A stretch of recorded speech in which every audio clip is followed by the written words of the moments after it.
Hi, Rachel. Hi guys, how are you? Hi. Good. How are you? Doing great. So to start, you guys did the impossible and made me not like Adam Scott in something, which I think is actually it was impossible prior to Loot. But you do leave season one on such a cliffhanger, especially with those two characters. What for you was the excitement of knowing that you got to go into season two, having the entire audience wondering what was going to go on with that relationship?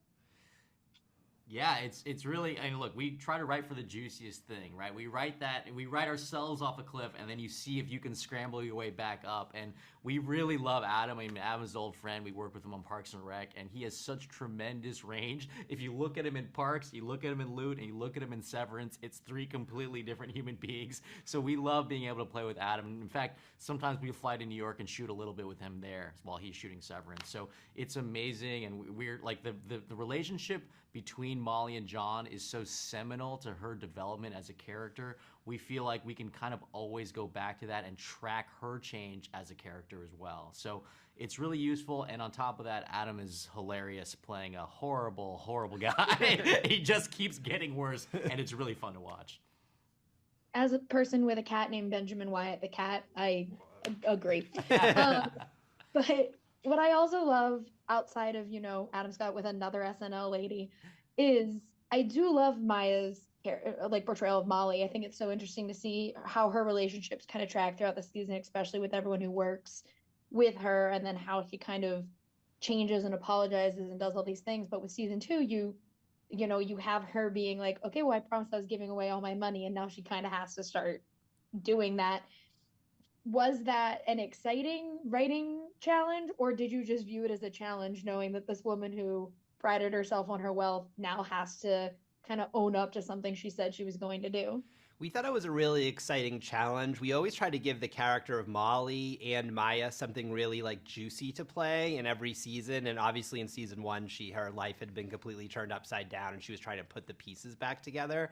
In this season, what we thought was really fun about her announcing that she's going to give away all of her money, that is a really easy thing to say. And that is a really hard thing to actually do correctly, right? You don't want to be giving your money away to the wrong people. But also, like, if you are used to a certain level of wealth and you suddenly announce that, like, you're going to back off that, like, that's a very funny thing for her to play. So at the beginning of season two, we have her say she's downsizing her house and she goes from, like, a $150 million house to, like, a 95 million, like, cabana, right? That actually only has 4 pools instead of 9, right? So it's like she is making progress, but she's still a little bit in her bubble and used to living a certain way. And we thought that was like just a really funny internal conflict that could drive us through the season.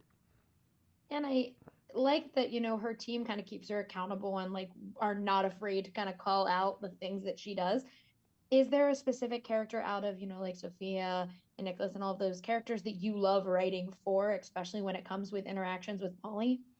I think, we love all the characters. I think this season in particular, there were a lot of fun Molly and Nicholas scenes just because they're so together, they just rile themselves up, right? They're just on this. I'm thinking of this scene in the dressing room where they're just going crazy and then they're doing like a Borat impression and an Austin Powers impression. And it's like, we can write crazy stuff and then on the day we'll often let Maya and Joel riff.